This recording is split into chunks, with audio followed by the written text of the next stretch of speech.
Bronx man had 4 of his fingers sliced off by a crazed machete-wielding attacker who had threatened to behead the victim's beloved pooch and maimed the owner instead. He told the Post.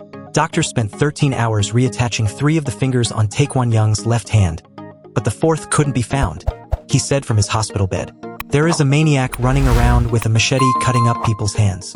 I hope the city finds this man and gets him the help that he needs, said Young's mother, Kimtreese Young, who pleaded for authorities to take the grisly incident seriously.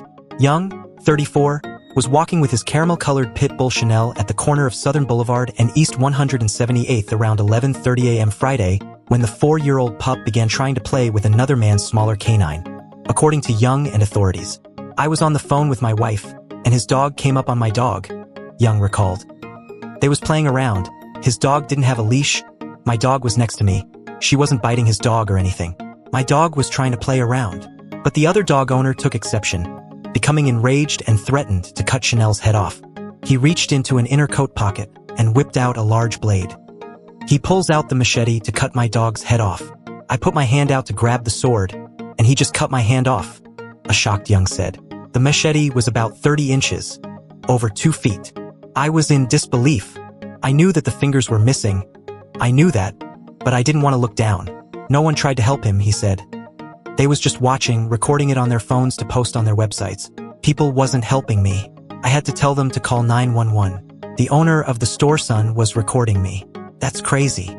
The machete man fled and Young, a maintenance worker for the Metropolitan Transportation Authority, was rushed to the hospital. His family tried to find his 4th finger, but couldn't. I know they were looking for the 4th one. I think maybe a bird took it, said Young, who credited his doctors for being able to reattach the remaining fingers. I don't feel it at all, they numbed it, I'm alright. I've been sleeping, he said. I'm still in shock. Every time I close my eyes, I think about it.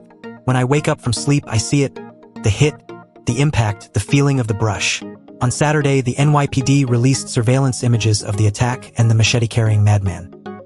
He had to be already looking for problems to be carrying around a machete. It wasn't about the dog. He was looking to get into a problem, said Young, who hoped his case gets the same attention as other crimes in the city. I almost feel like if I was shot, they would be more serious about it. When that guy shot the CEO, they found him.